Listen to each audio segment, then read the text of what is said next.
বিএনপির রাজনীতির আকাশে যখন কালো মেঘের ঘনঘটা, জামায়াতের তখন চলছে পৌষ মাস। দেশে তো বটেই, আন্তর্জাতিকভাবেও ব্যাপক সমাদর পাচ্ছে দলটি। বিভিন্ন প্রভাবশালী দেশ, বিশেষ করে পশ্চিমারা, যারা কিনা জামায়াত নামটা শুনলেই নাক সিটকাত, তারা এখন নিয়ম করে জামায়াত আমিরের সাথে দেখা করছেন, বিভিন্ন ইভেন্টের আয়োজন করে তাদের ডাকছেন। আজ ইউরোপীয় ইউনিয়নের রাষ্ট্রদূত মাইকেল মিলার নিজ উদ্যোগে তার ঢাকাস্থ অফিসে জামায়াত আমির ডাক্তার শফিকুর রহমানকে ডেকেছিলেন। সাথে রেখেছিলেন আরও 8টি বিশেষ দেশের রাষ্ট্রদূতদের। এই বৈঠক শেষে জামায়াত আমির মিডিয়ায় যেসব তথ্য দিয়েছেন তা চমকে ওঠার মতো। আমির জামায়াত জানিয়েছেন, আজকের বৈঠকে মূলত জামায়াত ক্ষমতায় আসলে দেশ কীভাবে পরিচালনা করবে, তাদের নীতি কী হবে, সবাইকে সাথে নিয়ে কীভাবে দেশ গঠন করবে, সে বিষয়ে জানতে চেয়েছিল ইউ সহ 8টি দেশ। মানে ওরা কি ধরেই নিয়েছে যে জামায়াত আগামীতে সরকার গঠন করবে? না হলে এভাবে সরাসরি পরিকল্পনা জানতে চাওয়ার মানেটা কি? আসলে ইউরোপীয় ইউনিয়ন সহ পশ্চিমারা আগেভাগে দেশের রাজনীতির হাল হকিকত বুঝতে পারে, জনগণের পালস ধরতে পারে। বিভিন্ন গোয়েন্দা জরিপ তাদের হাতে থাকে, ফলে তারা আগে থেকেই সম্ভাব্য ক্ষমতাসীন দল এবং রাষ্ট্রপ্রধানের সাথে সম্পর্কের ব্যাপারটি ঝালিয়ে নেন। এটি তারা করেন দুটি কারণে: ভূরাজনৈতিক বাস্তবতা এবং ব্যবসা। খেয়াল রাখতে হবে, এই ইউরোপীয় ইউনিয়নের দেশগুলোতেই বাংলাদেশের সবচেয়ে বেশি রেডিমেড গার্মেন্টস যায়, বৈদেশিক মুদ্রার রিজার্ভ শক্তিশালী হয়, ফলে তাদের সাথে সরকার প্রধানের সুসম্পর্ক থাকাটা জরুরি। এক্ষেত্রে জামায়াত আমির যে নৈপুণ্য দেখাচ্ছেন তা অভাবনীয়, অকল্পনীয়। তো এই বৈঠকে দেশের সার্বিক পরিস্থিতি, বিশেষ করে ইলেকশন সঠিক সময়ে হওয়া না হওয়া নিয়েও প্রশ্ন উঠেছে। জামায়াত আমির স্পষ্ট বলেছেন, ইলেকশন পেছানোর কোনো ষড়যন্ত্র তারা মেনে নেবেন না। যে কোনো মূল্যে ফেব্রুয়ারিতেই ইলেকশন হতে হবেই। এই একই দিনে আমির জামায়াতের সঙ্গে ঢাকায় নিযুক্ত ব্রুনাইয়ের হাইকমিশনার হাজি হারিস বিন ওসমানের সাথেও সৌজন্য সাক্ষাৎ হয়েছে। সকাল 9টায় ডাক্তার শফিকুর রহমানের সঙ্গে তার বসুন্ধরার কার্যালয়ে হাজি হারিস বিন ওসমান সৌজন্য সাক্ষাৎ করেন। এ সময় তার সঙ্গে ছিলেন হাইকমিশনের ফার্স্ট সেক্রেটারি মিস্টার রোজাইমি আবদুল্লাহ। অত্যন্ত আন্তরিক ও হৃদ্যতাপূর্ণ পরিবেশে অনুষ্ঠিত এই সাক্ষাতে 24-এর গণবিপ্লব সহ বিভিন্ন গণতান্ত্রিক আন্দোলনে জামায়াতে ইসলামীর গঠনমূলক ভূমিকার কথা তুলে ধরা হয়। ভ্রাতৃপ্রতিম দুই দেশের অর্থনৈতিক উন্নতি, অগ্রগতি ও সমৃদ্ধি ভবিষ্যতে আরও জোরদার হবে বলে দৃঢ় আশাবাদ ব্যক্ত করা হয়। জামায়াতের বিদেশি নেটওয়ার্কটা আসলেই অন্য সব দলের চেয়ে অনেক বেশি শক্তিশালী। এর মূল কারণ হলো কি জানেন? সাবেক শিবিরের ডেডিকেশন। বিশ্বের এমন কোনো দেশ নেই যেখানে শিবিরের ছেলেরা নেই। হায়ার স্টাডি, চাকুরি, গবেষণা, ব্যবসা, প্রত্যেকটা খাতেই তারা আছেন। কি লন্ডন, কি ইউরোপ, কি আমেরিকা, কি তুরস্ক, কি মধ্যপ্রাচ্য, যেখানেই যাবেন জামাত শিবিরের লোক পাবেন। তো জামাতের এই নেটওয়ার্কটাকে ভুলভাবে উপস্থাপন করলেও প্রথম আলোতে 2019 সালে একটি প্রতিবেদন ছাপানো হয়, যা লেখেন হাসান ফেরদৌস নামের একজন। সেই প্রতিবেদনে বলা হয়, মার্কিন কংগ্রেসের 3 জন সদস্য জিম ব্যাংকার্স, চাক ফ্লাইশম্যান ও র্যান্ডি ওয়েবার, মার্কিন স্টেট ডিপার্টমেন্টের সন্ত্রাসবাদ প্রতিরোধ বিষয়ক বিভাগের সমন্বয়কারী রাষ্ট্রদূত নেথান সালেসের কাছে 1 নভেম্বর 2019-এ লেখা এক যৌথ চিঠিতে তার দৃষ্টি আকর্ষণ করে বলেন, আমি আজ আপনাদের কাছে এই চিঠি লিখছি এমন একটি বিষয়ে যা দক্ষিণ এশিয়ায় আমাদের মিত্র দেশগুলো, বিশেষ করে ভারত ও বাংলাদেশের জন্য গুরুত্বপূর্ণ। আমি লিখছি, জামায়াতে ইসলামী ও আন্তর্জাতিক নেটওয়ার্কের সঙ্গে যুক্ত বিভিন্ন বেনামি গ্রুপগুলো হুমকির কারণ হয়ে উঠেছে সে বিষয়ে। তো কেন উদ্বেগ?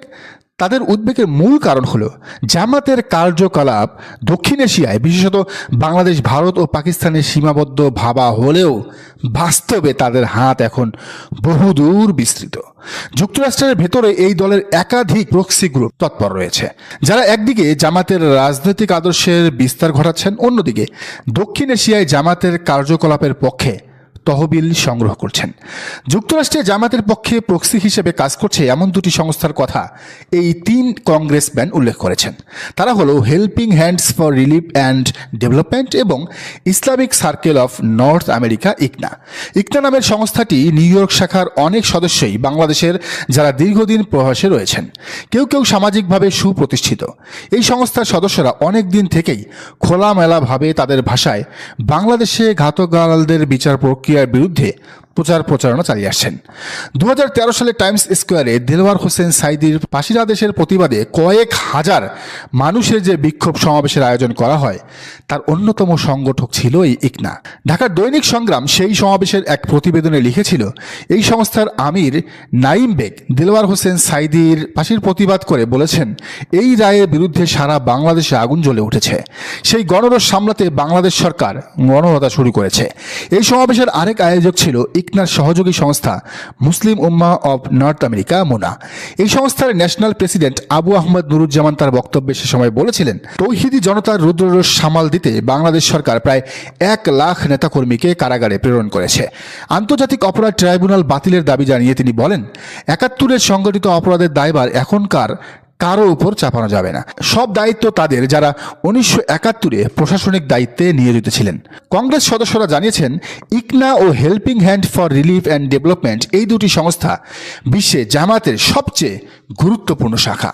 তো প্রতিবেদনে আরও বলা হয়, যুক্তরাষ্ট্রে ইকনা ও মুনার মতো সংগঠনের ক্রমবর্ধমান তৎপরতা থেকে একটা জিনিস স্পষ্ট, তা হলো দক্ষিণ এশিয়ায় জন্ম হলেও এসব সংগঠন এখন তাদের শিকড় দেশের মাটি থেকে হাজার হাজার মাইল দূরে আমেরিকা ইউরোপেও ছাড়িয়ে দিচ্ছে। এটি তাদের একটি দীর্ঘমেয়াদী পরিকল্পনা। তো সে সময় তারা সুপারিশ করে বলেছিল, জামায়াতের কার্যকলাপ এখন আন্তর্জাতিক, তাই সে কার্যকলাপের বিরুদ্ধে লড়াইও হতে হবে আন্তর্জাতিক। এই কাজে প্রতিবেশী ভারত আমাদের অংশীদার হতে পারে। যুক্তরাষ্ট্র ইউরোপীয় দেশগুলোকেও সহযোগী হিসেবে একটি অভিন্ন প্রতিরোধ কর্মসূচির ভেতরে আনা সম্ভব হলে এদের কার্যকলাপের ওপর নজরদারি সহজ হবে। অথচ সেই যুক্তরাষ্ট্র আর ইউরোপীয় ইউনিয়ন এখন জামায়াতের আমিরের সাথে বৈঠক করে দেখা করে। শেষে প্রথম আলোর সেই কলাম লেখক হাসান ফেরদৌস নিজের একটা মতামত তুলে ধরেছেন। মূলত এটি প্রথম আলোরই মতামত। তো তিনি বলেন, জামাত একটি মতবাদ, তার বিরুদ্ধে লড়াই শুধু একটি সংগঠন ও হাতে গোনা কয়েকজন নেতার বিরুদ্ধে হতে পারে না। এর জন্য দরকার এই মতবাদের বিরুদ্ধে লড়াই, দরকার একটি পাল্টা মতবাদ যা মানবিকতার শক্তিতে মৌলবাদের বিরুদ্ধে বর্ম হয়ে উঠবে। এই কাজ আমরা সম্ভবত যথাযথভাবে করে উঠতে পারছি না, মানে হতাশাও আছে। তো প্রথম আলো গংরা জামাতকে নিয়ে নেগেটিভ সেন্সে বহু কিছু বললেও এই সত্যটা তারা স্বীকার করে নিয়েছেন যে জামাতের শক্তি, জামাতের নেটওয়ার্ক গোটা বিশ্বেই বিস্তৃত। অনেকে যে কেবল পাকিস্তানের সাথে দলটিকে জড়ায়, এটা আসলে সঠিক নয়। জামায়াতের রুট আরও আরও আরও গভীরে। আসলে বাংলাদেশের এমন একটা দলই দরকার যারা সবার সাথে মিশে, বিশেষ করে মুসলিম বিশ্বের সাথে লিয়াজো রেখে দেশের অর্থনীতি চাঙ্গা করবেন, রপ্তানি কর্মসংস্থান বাড়াবেন, সাথে ভারতকে মোকাবেলায় সামরিক, মানসিক, শারীরিক প্রস্তুতি রাখবেন। দক্ষিণ এশিয়ার বিস্ফোরা ভারতের আধিপত্য রুখতেই তাই ভারত বিরোধী সব পক্ষই চায় আগামীতে জামায়াতে ইসলামী ক্ষমতায় আসুক। সব কিছু ঠিকঠাক থাকলে মিলিয়ে নেন, বাংলাদেশের নেক্সট প্রধানমন্ত্রীর বাড়ি হবে সিলেটে, নেক্সট প্রধানমন্ত্রী হবেন একজন ডাক্তার, নেক্সট প্রধানমন্ত্রী একজন বিসিএস করা সরকারি ডাক্তার, নেক্সট প্রধানমন্ত্রীর গায়ের রং হবে ধবধবে ফর্সা, নেক্সট প্রধানমন্ত্রীর নামের শেষে রহমান থাকবে, নেক্সট প্রধানমন্ত্রী রাজনৈতিক কারণে ডাক্তারি সরকারি চাকরি থেকে দূরে আছেন। বলেন তো কার কথা বলছি? রহমান। সত্যিকারের যে একজন স্টেটসম্যান, সত্যিকারের যে একজন রাষ্ট্রনায়ক, তা বোঝা যায় তার রাষ্ট্রীয় পরিকল্পনায়। জামাত একা সরকার গঠন করলে বৈদেশিক ও অভ্যন্তরীণ প্রচুর শত্রু তৈরি হবে, যাদেরকে তারা সামাল দিতে হয়তো হিমশিম খাবে। এজন্য জামাত একটা ইনক্লুসিভ সরকার বা জাতীয় সরকার গঠনের কথা ভাবছে। ডাক্তার শফিকুর রহমান আজ নিজে সেটার ঘোষণা দিয়েছেন, ইউরোপীয় ইউনিয়নকে সেটিও বলেছেন। জুলাইয়ের পরে এরকম একটা সরকারের, এরকম একটা জাতীয় সরকারের গঠনের প্রত্যাশা ছিল সবার, দেশের তরুণ সমাজের।